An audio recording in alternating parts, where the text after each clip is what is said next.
Hello everyone! Today we crack the nut of how to sell Web3 products and services to Web2 businesses. And I just want to say to everybody who is having problems with this, it's not your fault. We have the biggest problem right now is that there is no good narrative that's gonna move the whole crypto forward. And the use case that you are selling, it's in the most cases, is an experiment for the Web2 business. They don't know what is Web3, they want to test it. And right now, the whole economic environment is not very pleasant for all of these tests. Everybody's saving costs, everybody in the mind of scarcity, and exploring new horizons such as Web3 probably is not the priority for a majority of businesses. So the fact that you are not doing well in your sales journey, it has its roots that the whole economical environment is not the best for this kind of business. But still, what can we do to yield the best results from these poor conditions? We need to start with understanding, because if you understand the business, if you understand your buyer better than the buyer understands them, then you can give all the answers that they will need, make them calm down, and help them move forward with you. So what I know from my experience is that Web2 business see only two ways how to integrate Web3. First way is the utility use case. Second way is marketing use case. Let's break them down. Utility use case, it's everything that you can do for a company to improve their efficiency in operations, help them do stuff in a new way, improve the stuff that they are doing right now, anything like that.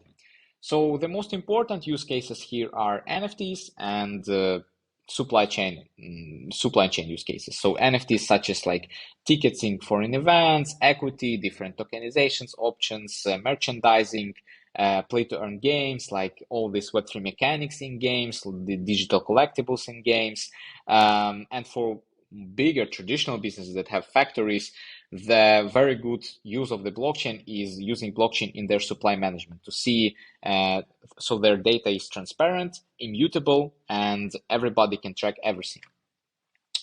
There are a few blockers that you're gonna encounter if you're selling a utility to Web2 business right now.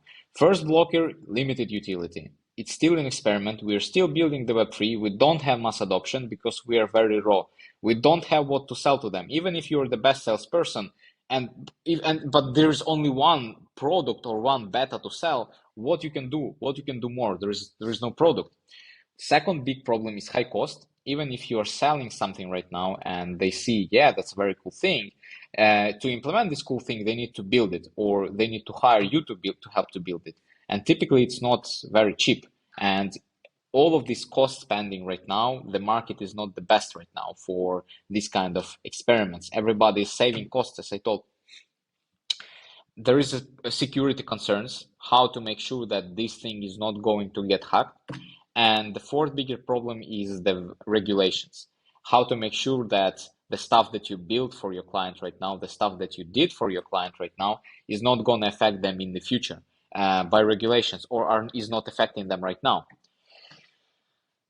The marketing use case is everything that drives people and attention to the product, to the service, to the company. It's everything, this, you see all these brands, all of these marketing campaigns, collaborations. It's all about marketing use cases. You do not create anything, you don't build anything.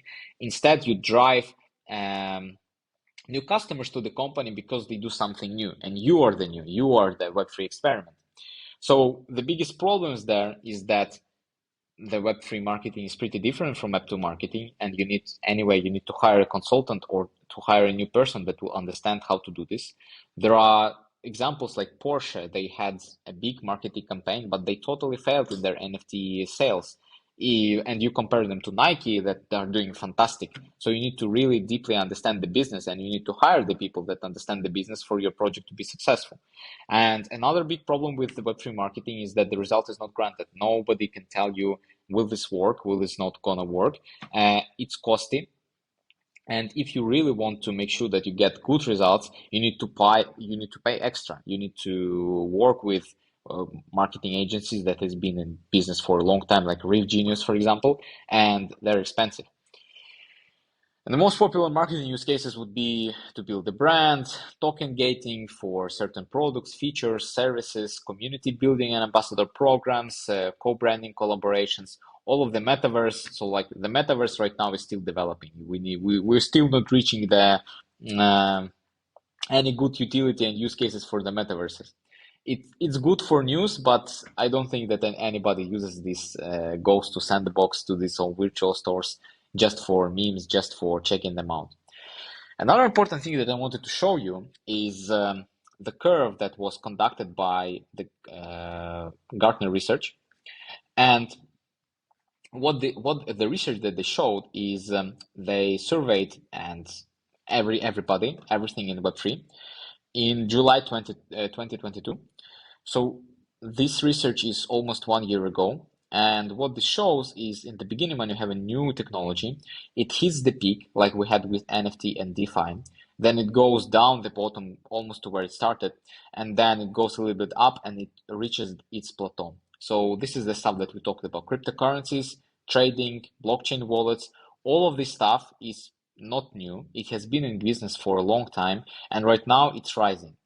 All of the layer twos, Oracle, zero knowledge proofs, they're somewhere here right now. For the last quarter, they were definitely on the peak. But all the NFTs, decentralized identity, tokenization, smart contracts, they're somewhere here. Somewhere they're already down. Maybe some of them are starting to go up, but right now we're on the bottom. And if you're selling them, then it's the problem, yeah, because you are selling. Even if your product is good, even if your company is good, the market condition is not right, and you need to not double your effort, you need to quadruple your effort to get the same outcome if the stuff that you were selling was somewhere here. Yeah, you can check this out. I will link this article in the description. It's a very nice article. So what we can learn from this, like what we should do, because the whole video was pretty pessimistic. The steps from here: you need to sell Web3 to Web2 companies and accept that this is a tough sell.